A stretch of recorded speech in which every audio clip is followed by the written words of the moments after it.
Pop blinks forward to the side there. Doesn't quite find anybody. EG. Okay, they've seen the first one. RTK. That's not really the hero they wanted to go for first. Good Sonic Wave. Samael actually jumps for DDZ in the back, but now he gets hexed up. He actually is going to be caught here, but that's just the Aegis. And BKBs are going to be running out soon. That's why YJ runs forward with the Plasma Field. Starts trying to intercept Universe while the rest of the team focuses on going on Samael, but he's actually been saved by the Glimmer Cave. Here comes that epicenter. ZTY is going to be the target. Easily bursted down. The rest of the team going for Fear, though. Samael jumps over, finishes off Lanham. Fear managed to make the blink away on top of that one. Samael right in the middle of all these heroes, but he's got enough mana to be able to make a long jump out. Now the Universe comes back into play. ROTK starts going for him on the left-hand side. RTK starts going for Samael, but can't quite get him. Now intercepted by the Shuriken, and it looks like everyone else from Evil Geniuses actually managed to get out.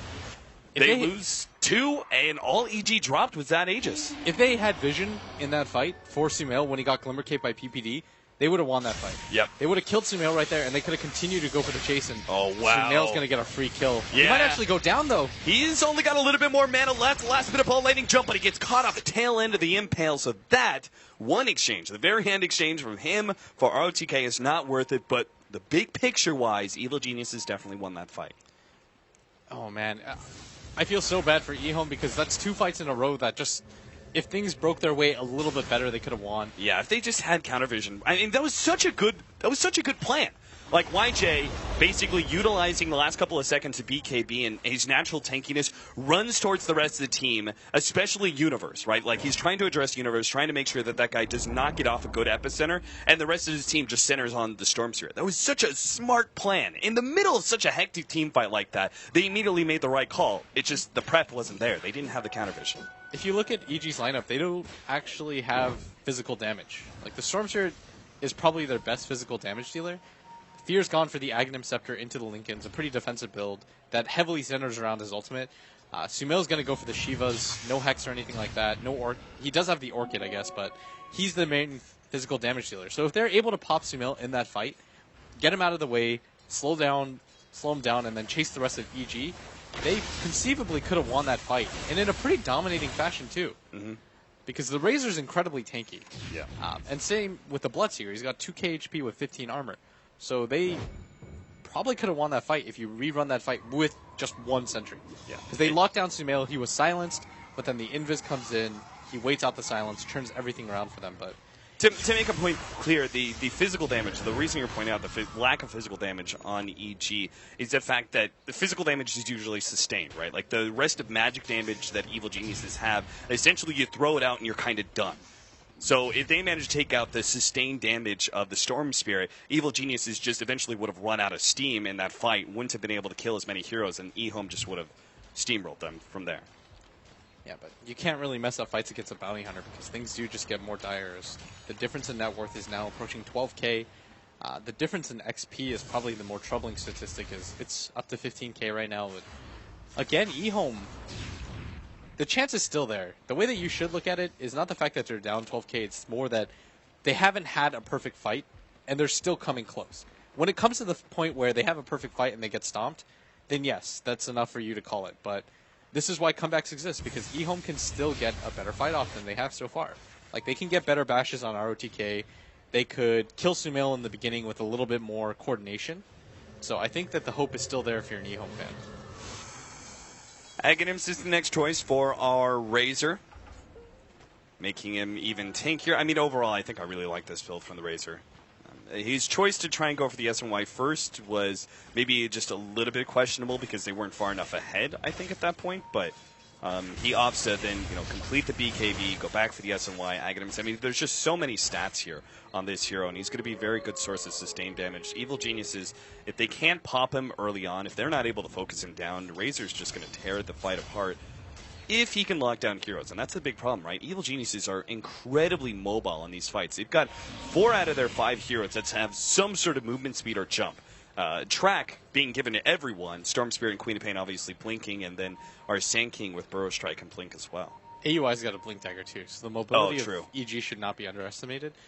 The key factor here is that if Sumail can get on top of the Lion, he would get rid of his biggest opponent off the bat. Like, a lot of what eHome's fortunes lie in are how well DDC can position himself. Because right now, he's been doing such a good job of not getting picked off, but this could all change here as EG are set up for this, and But do they think it's just a one-man pickoff? The rest of eHome are around. Sumail made a big jump straight for the background Lion. Will be managed to take him out. He's running low on mana. The rest of eHome are popping their BKBs and will be able to lock down PPD, who does have that Glimmer Cape to help him survive a little bit longer. CTY is actually looking for more kills.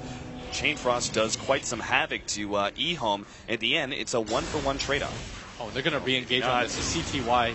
He's got his BKB, though. Pop by CTY, and Sumail's actually running low on mana. They're going to try and make a commitment for him. YJ, they just turn on to Sumail. He's got a lot of armor thanks to that Shiva. Will be able to get the kill. The Bloodseeker now turns for RTK. There's the epicenter. Wiping out the rest of eHome, and they don't even drop Sumail. What a bait from the kid. My God, Evil Geniuses just baited that eHome out so beautifully. All right, Universe just... If there's an MVP, Universe has just played this game so well. His constant repositionings to get that epicenter off. It's the fact that he doesn't just use it when he sees the opportunity of Sumail going in. He waits out the BKBs. He's ever so patient. Sumail trusts his team, zips in, takes all the focus on him, and eHome, they smell blood. They're like, this is the fight we're going to win. We're finally going to kill Sumail. He's got no mana, but the thing is, I mean, he had Shivas, and even if he did die to arrows, still EG cleaning the fight up perfectly. Yeah, and Universe finally finds that opportunity for that big epicenter, and oh my, they might even take this tower down. And that was so many track kills on AUI, who's just absolutely so rich right now. This is going to be a 20k gold lead if they manage to pick up this tower. And ROTK's charging in, but still need another 10 seconds for the Bloodseeker. They may actually be able to make the full commitment to the melee racks. No, EG back up. They don't want to take a risk, and I can understand why. They're so far ahead at this point. They should not try and force another fight with epicenter down. BKB's coming back up for eHome.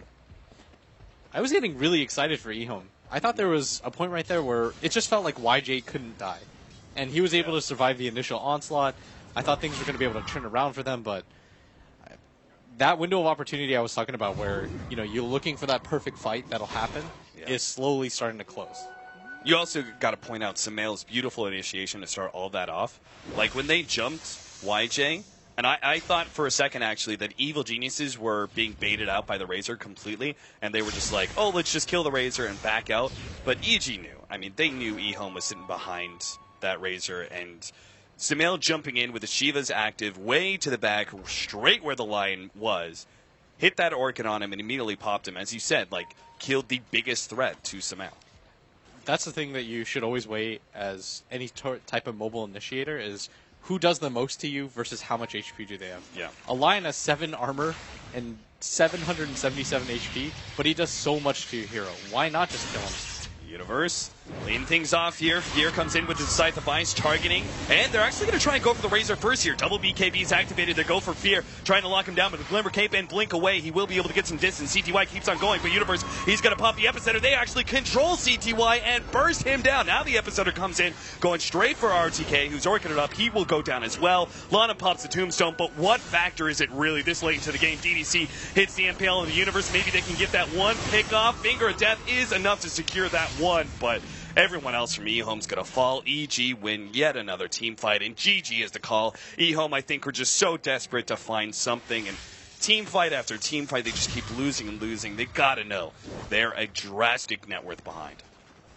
The thing is, though, if you're eHome, you're kind of okay with how you lost, because you did set the blueprint for how you can disrupt EG's farm early. They gank Sumail often. They put the pressure on him. They're going to be able to grab Lil. They annoyed the hell out of Fear with that dual lane at top. And even that bottom lane, the Razor was doing okay. It was just about that one fight mid where everything started to snowball. And then from there, even the subsequent fights were still sort of close. Yeah, I mean, we can. I'm counting on my hands at least 5 mistakes that were made from eHome that are very easily corrected. The kill on Sumail in the beginning, where they didn't miss a rupture. The pick off there at the bottom lane where Sumail got away from the invis, them going into the epicenter. I mean, this can be fixed by eHome, and hopefully they'll be able to figure that out for game number 2. But we now pass it off to the panel to talk about that game. Actually jump in. That's the approach they take. Give everybody from the Thank you very much, Cav. Really happy to hear that he knows how to count on his hands. It's a very important skill. But as Blitz was saying, what did he say? He said, if you're eHome, you're okay with how you lost. Do you agree with that statement? I do not agree. I think they had a pretty good lineup. They had a decent start. it all went wrong with that mid push. And they even had the right idea. If you saw the way that they pushed the mid T1 tower, they were all like relatively spread out. It was right around the time that Sand Kings get their Blink Dagger. Like a free farming Sand King generally like maybe a little before 8. So anywhere in between like 9 to 13, I think is pretty reasonable. It was like I think a little after 11. And the way they approached it, they had a ward on the high ground to spot like into the T2 because that's a very common Sand King hiding spot. And then the tombstone was placed.